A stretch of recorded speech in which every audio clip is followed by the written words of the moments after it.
Converting your term to whole life could triple your monthly premium. And most people think that they're getting a cash growth machine out of the deal. They're usually not. Term and whole life usually solve two completely different problems, and doing a conversion will kind of give you the worst of both. Let me walk you through it so that if this has been on your radar, you kind of know what you're getting into. So first off, term is protection, right? So it's cheap.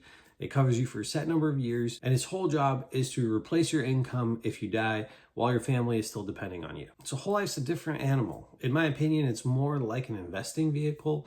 You put a lot of money in up front and you overpay essentially in order to grow cash over time, and the policy itself will last you throughout your entire life. So essentially, these are two different tools for two different jobs. So whole life, in my opinion, makes sense for someone specific. This person is someone who has already maxed out their retirement accounts and investing accounts, and they're looking for somewhere safe to put their money into next. So it's not necessarily the next upgrade from term, because it does something completely different. It has a different job, but most of the time it kind of gets pitched in that sense. So if you're thinking about doing a conversion, but you don't know if it's the right thing for you, I want you to keep this in mind. A whole life policy is good for cash growth only if it's structured to be one. So structured properly, you put a lot of money in, and even from the first year, when you get the policy, you get a lot of money going into your cash value and growing right away. In a really well-designed policy, you can get about 80 to 90% of your cash value showing up year one,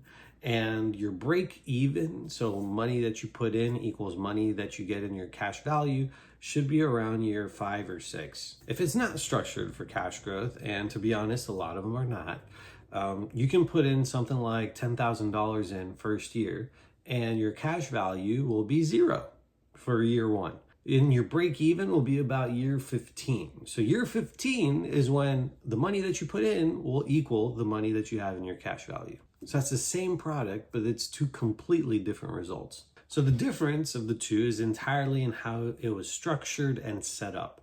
One was set up for maximizing cash growth, and the other one was not. So why did I mention all of that? Well, when you convert your term into a whole life policy, you can't design your whole life policy from scratch. You're actually dropped into your carrier's conversion product. And sometimes that product has a strict set of rules. In my experience, those rules, they don't let you maximize the cash value growth in your policy.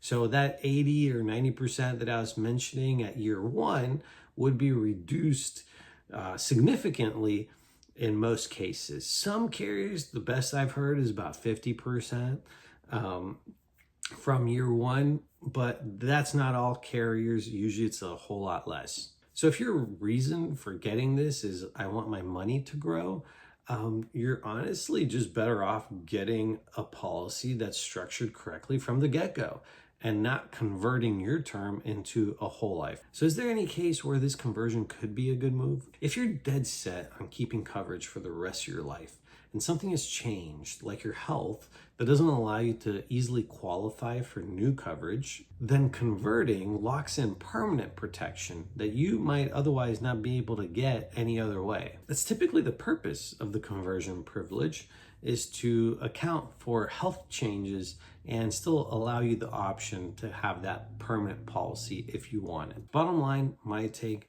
convert if you want that whole life policy but can't get it because your health has changed, so you wouldn't qualify for a new policy. Don't get it for cash growth. You're better off just doing a whole new policy if that's what you're looking for.